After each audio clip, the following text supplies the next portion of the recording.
part this afternoon is to share to you a lecture. This afternoon I decided to present to you one of the subjects of our students at Southwood Adventist College, which is biblical hermeneutics. So I'm gonna share to you. I will make it simple, and the class for the whole semester I will make it into one session. But rest assured that it's not very difficult to understand. So my topic.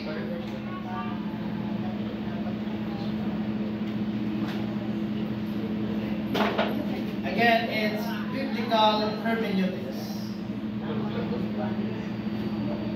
But before that, I would like to ask everyone to bow our head and we will say the Lord in prayer. Father in heaven, this afternoon, Lord, we would like to thank you for this time that you have given us, especially as we deal with principles of biblical interpretation. We would like to ask you, Lord, that you will be with us, especially the Holy Spirit that will guide our study this afternoon. Thank you so much, Lord, that our discussion will bring glory and honor to your name. Thank you so much, Lord, for everything. In Jesus' name we pray. Amen. When we say hermeneutics, it involves interpretation, explanation, and declaration.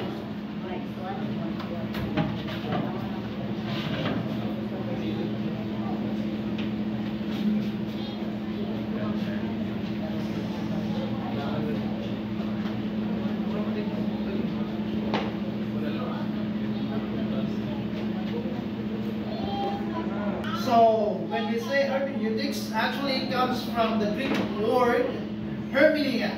So this is the meaning: declaration, explanation, translation, communication, and artistic elocution.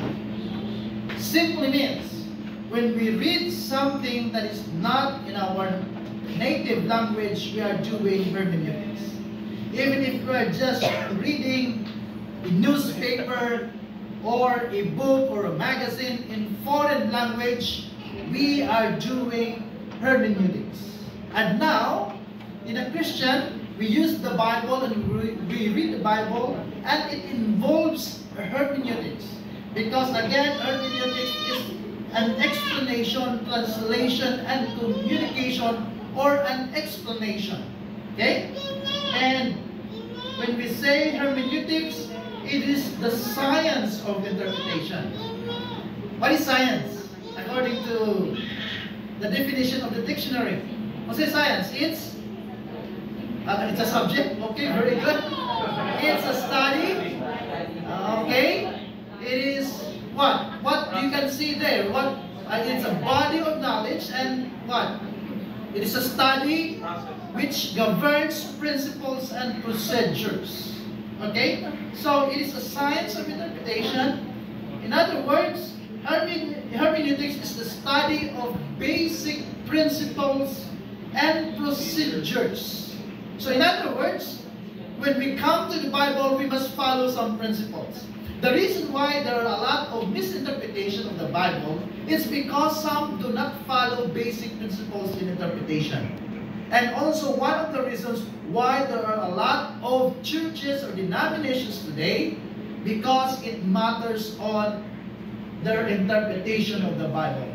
When we do not follow biblical principles of interpretation and procedures, we might be what? Misinterpreting the Bible. And our goal, why we need to study or why we need to follow basic principles and procedures, in order for us to arrive a faithful and accurate interpretation of God's Word.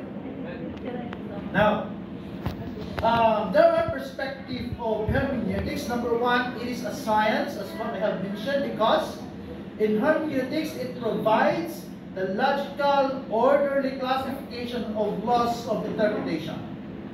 So, in the theology department, we teach our pastors, young pastors, how to interpret the Bible according to the principle. Because we might be, misquoting the text. Let me give you an example. It is very common for us to hear the statement that 2 or 3 are gathered together in my name, I am in the midst. And we use that in our worship. No? Kung nalagay, duha lang diha, duha tulo. Don't worry, brethren, because God is with us. The Bible says that 2 or 3 are gathered together in my name, I am with them. Correct explanation, but wrong interpretation in the Bible. Why? Because the context of that is not worship. The context of the passage talks about disciplinary action of the church. Because Matthew 18, if you read the whole context, talks about discipline in that particular context. So in other words, we cannot use that supposed to be. Unfortunately, we use the Bible as a proof text. No? If we find an idea, we just go to the Bible and look for that idea, and there we insert our idea to the Bible. That's wrong approach to the Bible. So that's why we have to be very careful. Why? Because if we do that, we are putting words into the mouth of the author of the Bible. To Matthew, to Paul, there are many passages that sometimes even our lay evangelists misquoted the Bible. Another text which is very familiar, when I was in high school, I like to listen to debates. Debates. Our lay evangelist said that the proper way of studying the Bible is quoting one text here, another text here, because according to Isaiah, a little here, a little there, line upon line, precepts upon precepts. I don't know if you heard that. It's a very common text, but again, it's out of context. So that's why we have to learn what are the principles in interpreting the Bible. Another aspect of biblical interpretation is it is an art. Why? Because it is an acquired skill demanding both imagination and an ability to apply the laws to selected passages or books. And lastly, it is a spiritual act. Why? Because we need the guidance of the Holy Spirit. It doesn't mean once we know the basic principles and procedures, then we know that, okay, we don't need the Holy Spirit anymore. I want to be very objective in my study, therefore I don't need the Holy Spirit. That's extreme. Because the Bible we have comes from God, and we need the guidance of the Holy Spirit in order for us to understand. There are reasons why we should learn hermeneutics, or why hermeneutics is necessary. Number one, because finite human beings in their own cannot comprehend the mind of the infinite one. Remember that the words here come from God, and this is what?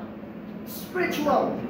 Without the Holy Spirit, we can never understand what the Bible says. Number two, because sin has darkened and even blinded the minds of human beings. And so that's why we need to follow the principles of interpretation. The third one is separation of time, distance, and culture from the scriptural autographs. For example, we can find in the Bible that Paul says that women should what? When during worship, must cover their head. That's why some former Adventists will say, why you Adventists, when you worship, your women do not cover their heads? It's very clear in Apostle Paul's words. But remember, you have what? The cultural aspect as well. So that's why we have to take note of that, because there is a separation of time. It's more than 2,000 years time gap. Distance, the original writer lives in Israel, in Palestine, and we are here in the Philippines. And culture, our culture today, the modern culture, is different from their culture at that time. So that's why we have to take note of those things. Hermeneutics is necessary. Also, different languages, Biblical Hebrew, Biblical Aramaic, and Biblical Greek, require translation and interpretation. Remember that none of us here is a Greek-speaking person or a Hebrew-speaking person. In other words, when we translate one language to another language, we are doing hermeneutics, we are doing interpretation. In a technical sense, the Bible we have now, the English Bible we have now, are just interpretation of what is original. Now, some scholars would say that if we are reading our English Bible, we do not read our Bible because it's only an interpretation of the scholars. But it's a common it's already accepted, most of us, because we do not know how to.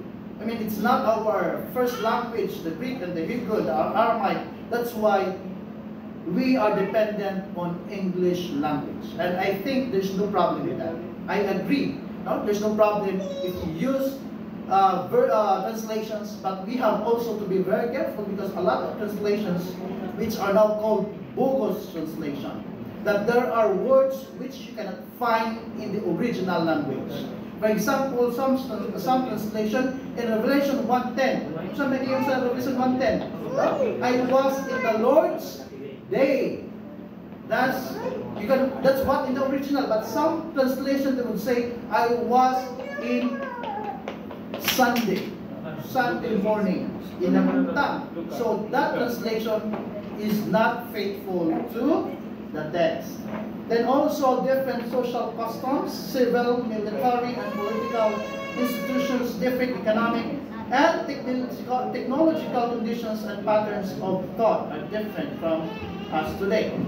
And there are three major tasks of hermeneutics: to understand what the human writers of Scripture intended to convey to the hearers or readers. Second one, to grasp what the divine author intends to communicate through words of Scripture. And lastly, to learn how to communicate and apply both form and content of the biblical message to humans today. Now, let's move to the foundational principles of hermeneutics. So there are only four. I want you to remember this one. Four foundational principles of biblical interpretation. Number one, we have the sola scriptura. So that's a Latin word. So sola scriptura. What is sola? Sol means one or only. Okay?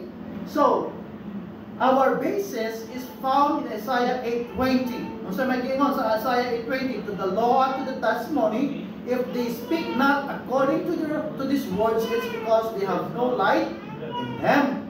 So in other words, the basis of our doctrine, our belief, our teaching should be the Bible. No? That's why it is called sola scriptura, the Bible alone. But the question is, if our doctrine comes from the Bible alone, and some people would say, you Adventists is not consistent in your doctrine. Why? Because you said that sola scriptura, how come you are using the writings of Ellen White? If only sola scriptura by the Bible alone, then why is it that you are using the writings of Ellen White? Now, our answer to that, when we say sola scriptura, it doesn't mean that we cannot use other sources anymore. Simply means that the corollary to that principle sola scriptura is that the primacy of the Scripture. It means that the Bible is supreme in all other sources of truth. We know that there are truths outside the Bible. Okay? Because those truths are God's truth.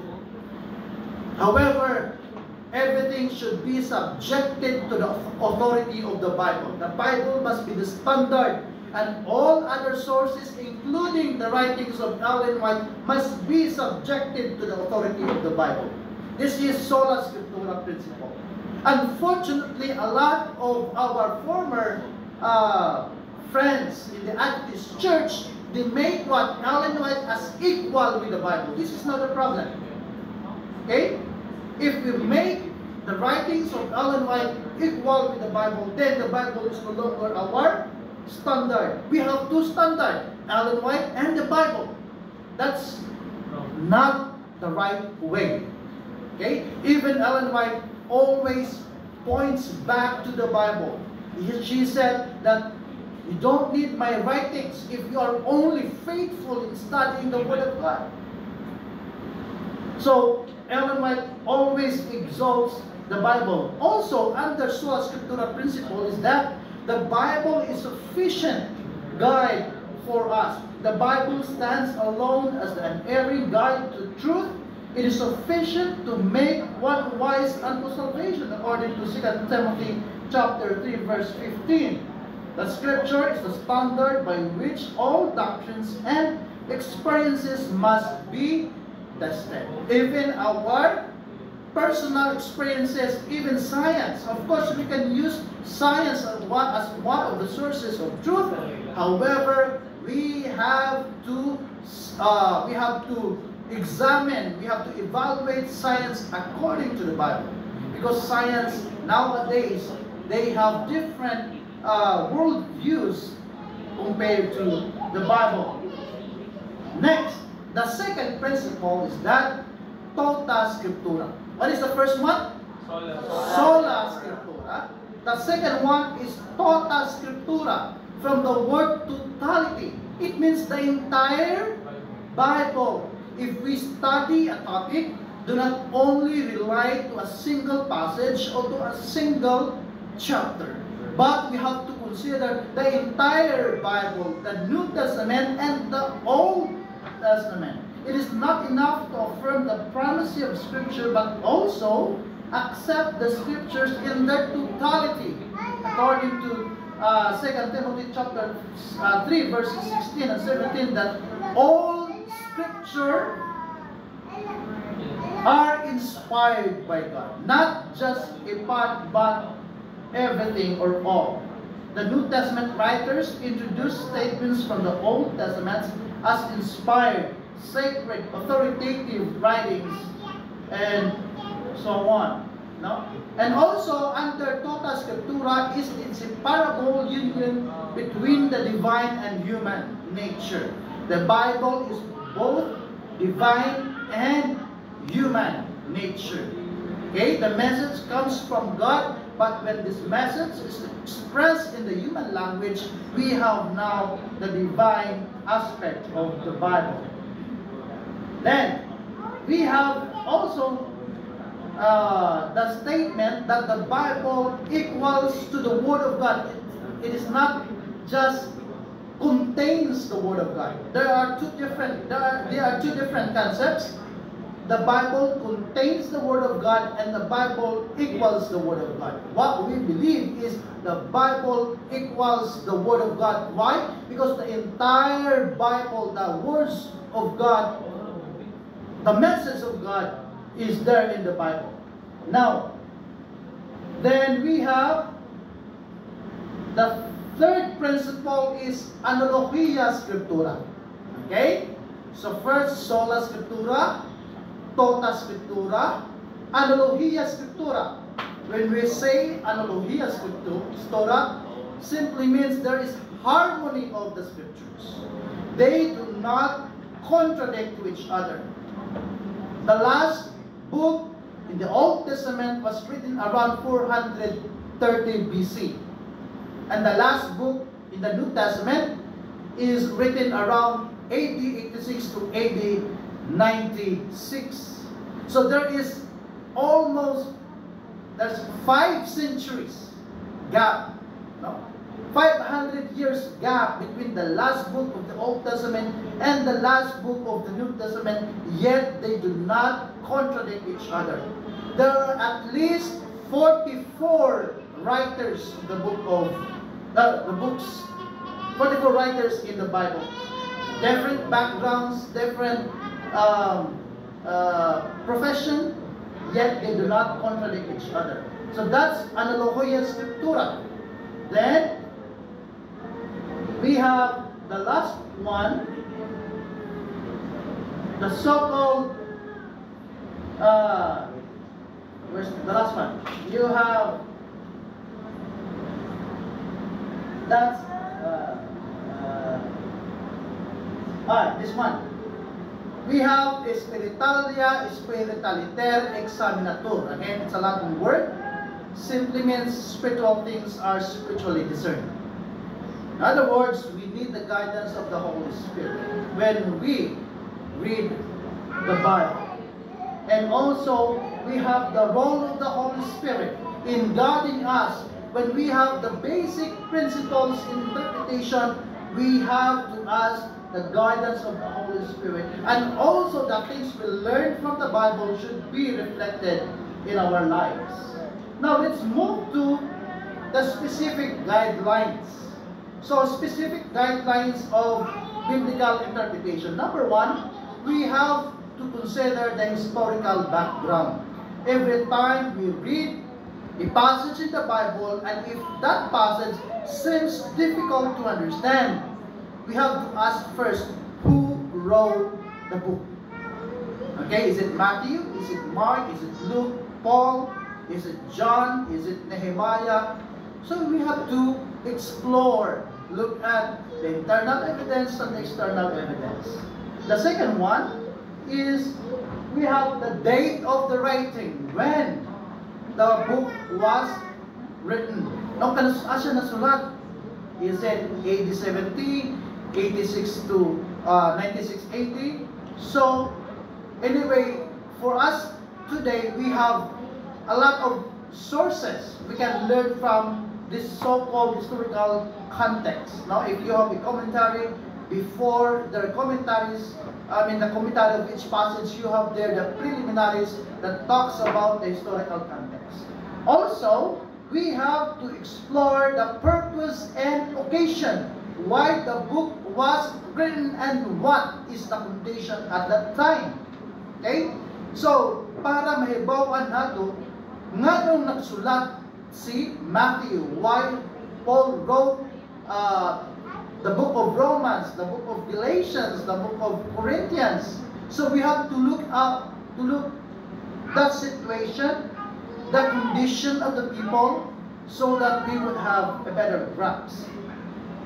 Then you have the so-called destination and recipient. Who, for whom is the book written? Para asa, who are the recipients of the letter? Now, for example, the letter to the Galatians, it means that we have the Christian church in Galatia. To the Corinthians, Christian church in Corinthians, who are primarily recipients of the letter. Also, we have to explore the theme of the book. No? So, and lastly, we have the religious and socio-political factors. Now, I mentioned a while ago that when Paul said that in worship, women should must cover their heads. Now, the question is, what was the background at the time? You know, putting veil in that time, or when a woman comes to the church, in Roman culture, men and women must cover their head. In Roman culture. In Greek culture, only women must cover their head during worship. The Jewish culture, the same with the Greek culture, that women must cover their heads when they are in worship. Why? Because in their time, to cover one's head for the women is a highly moral value. Okay? Implying that you are committed to your husband. Okay? If you are a married woman at that time, if you put a shawl or if you cover your head during worship, you are giving honor to your husband and to your family. That's the context. That's their culture at the time. If you are a woman, a married woman, and if you do not cover your head during worship, simply means you are entertaining another man. You are not dedicated to your husband. You dishonor your family. That's why for Paul, this is a good practice. This is the culture outside the church. So, when these people were converted inside the church, some women made use of the statement of Paul that inside the church there's no master, there's no slave, there's no women, there's no men.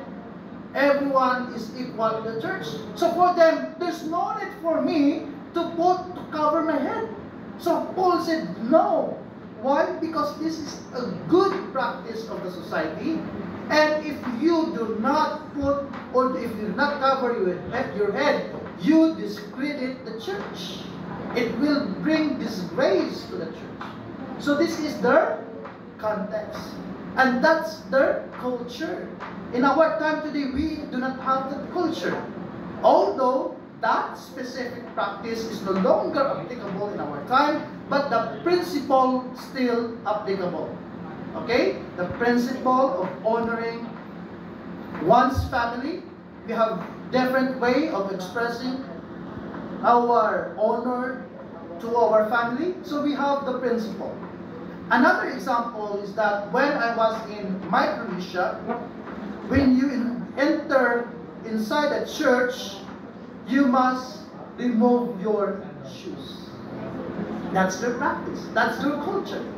And so, every time we go for service, Sabbath worship, we remove our shoes. But that practice is only to them. When I come back here in the Philippines, I cannot say, okay, good, you have to remove your shoes because this temple is holy. No. Because we have different culture. But the principle still the same, the holiness.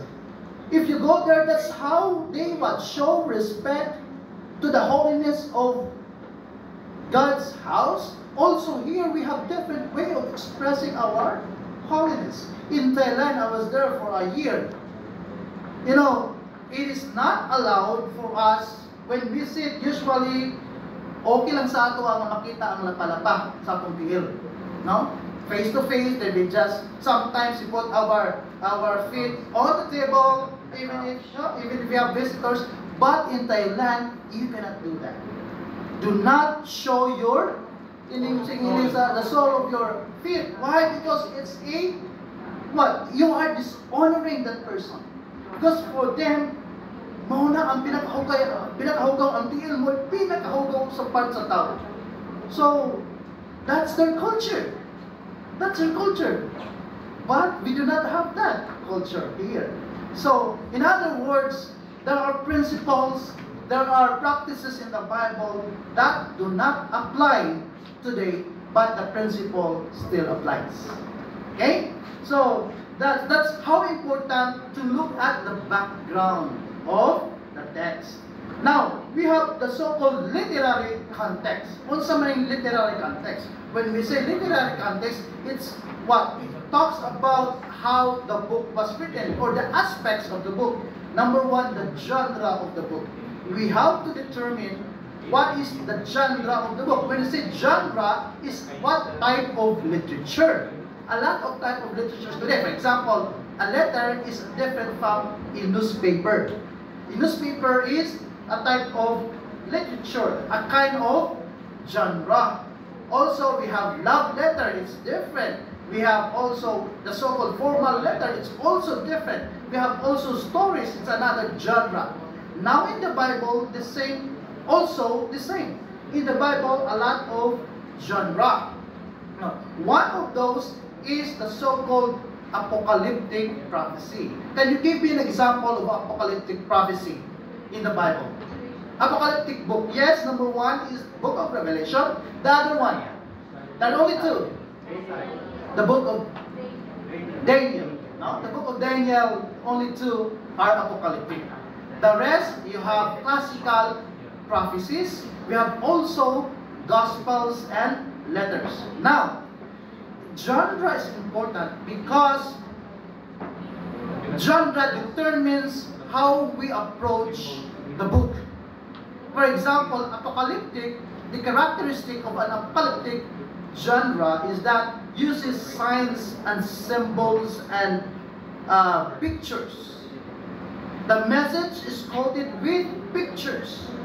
And so our approach to the Bible, with our approach to the book of Revelation is different from the Gospel of Matthew. Why? When we read the Gospel of Matthew, or all Gospels, Matthew, Mark, Luke, John, also the letters of Paul, we take them as literal. Every passage there as literal. We have to take them, we have to understand them. Okay, this is a literal, that it should be literally interpreted. No question of that. And if there are idioms or some figure of speech, then we could not take it as literal, but we have to understand them as a figure of speech. But in the book of Revelation, the opposite. We take every passage as symbolic. Do not take it as literal. Take every passage as symbolic. But when symbolic interpretation does not make sense, then that's the time we go for literal interpretation. For Gospels, we take first literal interpretation, but when literal interpretation does not make sense, we go for symbolic interpretation. That's our approach for Gospels and letters. While again, for the book of Revelation, take every passage as symbolic. When symbolic interpretation does not make sense, we go for literal interpretation. For example, the book of Revelation mentions a dragon. A dragon that has how many heads? 7 heads and 10 horns and 10 crowns. If you take that as literal, what kind of animal is it? It's a monster. No? Because there's no such thing as 7 heads. 2 heads possible. No, I have seen an animal in a video, snake 2 heads, but 1 body. But 7 heads with 7 crowns, with 7 horns and 10 horns and 7 crowns, nothing. Also, the book of Revelation mentions that a woman sits on the dragon or the beast. Then the beast also has 7 heads and 10 horns and 10 crowns. A woman, is it possible for a woman? If we take that literally, then we have a problem. Therefore, the best approach to the book of Revelation is symbolic. Then again, when symbolic interpretation does not make sense, then we go for literal interpretation. So that's how important is the genre. For example, when you read a newspaper, how do you interpret it? Do you interpret newspaper like a love letter or no? No, because a newspaper tells you facts, right? Do not take it as symbolic. But in a letter, I still remember when I was still younger, I wrote my first love, my first class at that time. I wrote a letter, stationary to sa una, text lang dito. Stationary to sa una. Ay to, Pastor Lowen. Nakasulay ka, Pastor Lowen? Sunog-sunogon bitaw to sa kilid? Nakasulay ko na, sunog ko na. I don't know, wala, you cannot relate anymore. No, sorry. Sorry for you, young, these early teens, sunog. Kuya, padala, a week, and after that, when I read, it's so full of emotions because why?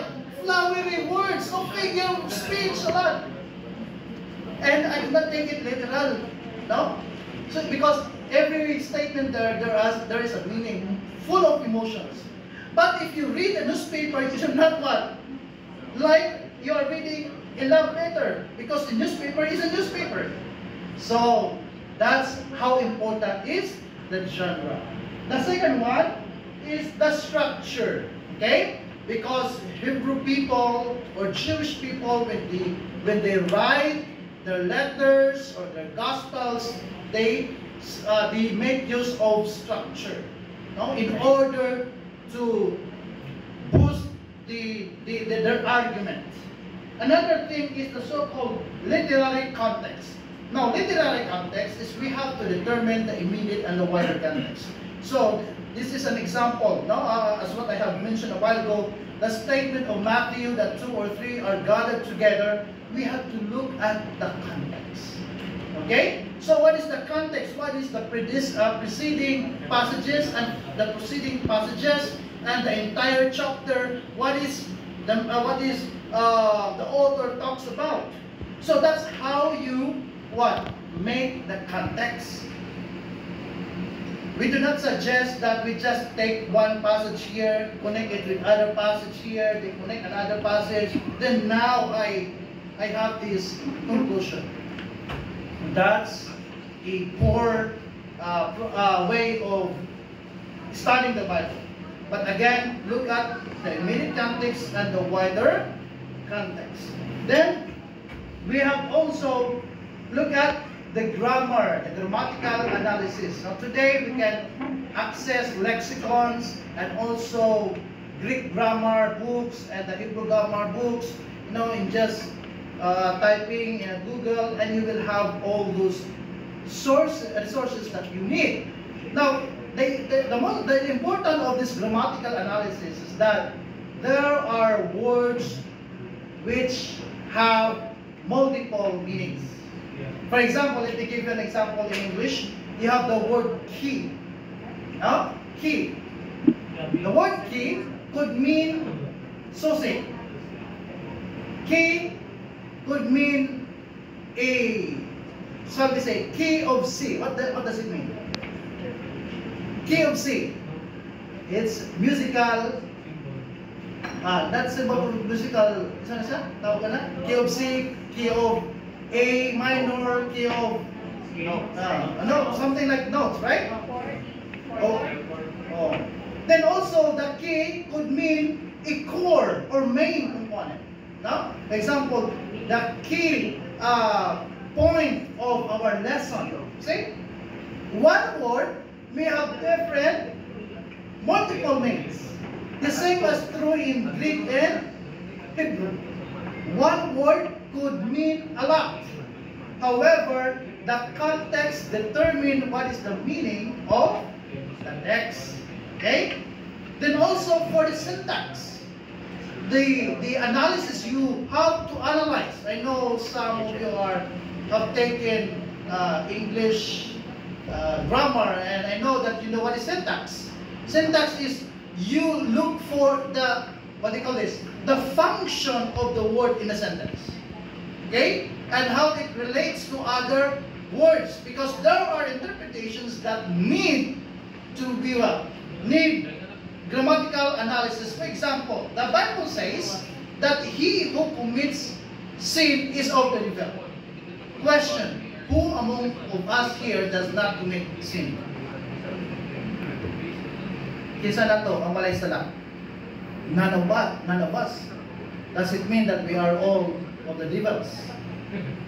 Because the Bible says, he who commits sin is of the devil. So, iyasayawa ang nagbuhat o sala. But the question is, example me, of course, nature itself is sinful. Does it mean that I am already belong to Satan? No. Because the proper way of interpreting the text is that we go back to the original language and analyze the syntax. Now, the syntax of the word is parsed as participle. I know that you know what is participle, active, voice, present. Now, the participle, present, active, voice denotes a continuous action. Simply means that he who keeps on sinning. He who keeps on sinning is of the devil. It's not that just one act, okay? But in our language, he who is living in sin is of the devil. That's the right translation or interpretation of that passage. Another, you have the so-called John 3:16, who, it's very common, right? For God so loved the world that he gave his only begotten Son, that whosoever believeth in him should not perish but have everlasting life. Don't you know that other denomination use this passage to support the once saved, always saved. They said, see, as simple as this, we only have to believe in Jesus, then that's it. We are saved. However, if we go back again to the syntax, it will tell us that it should not be he who believes, but he who keeps on believing. That's the proper way of interpreting the text. That he who keeps on believing. Why? Because in Matthew, in chapter 24, verse 13, what does the Bible say? He who endures. So it needs continuous faith in God. It's not just simply believing that once you believe in, you are saved. No. But continuous believing in Him should not perish but have everlasting life. So that's why it is what? It is to our advantage if we study also the words, the original words. Anyway, it's not difficult for us today because we have access to the internet. And lastly, we have the contemporary application. Simply means that which part is permanent. You have to determine which part is a principle permanent, or which passages are prophetic and which passages are containing commands. So, when we read the Bible also, we have to take note that there are the so-called descriptive and normative mode here. When we say prescriptive or normative, it means that the Bible sets the standard. But we have also the so-called descriptive. It means that the biblical writers were only describing the events. For example, when the Bible says that Solomon has 1,000 wives, it doesn't mean that the Bible commands that we must have 1,000 wife or husband. No. That's only a descriptive. No? That even the heroes in the Bible, they have failures and lapses, yet God was very faithful and patient to them. Okay? I think that's all. No? I hope that you learned something from our discussion this afternoon. If you have some questions, we are happy to answer your questions with Pastor Lowen Magdanaro. No? Because I don't know, there are some questions that I don't know the answer. Okay? So I don't know if you still have time. But if not, then we will proceed to the next. Okay, do you have some questions regarding our topic? Or some, you say, some passages that you find it difficult to interpret or to understand? Do you have?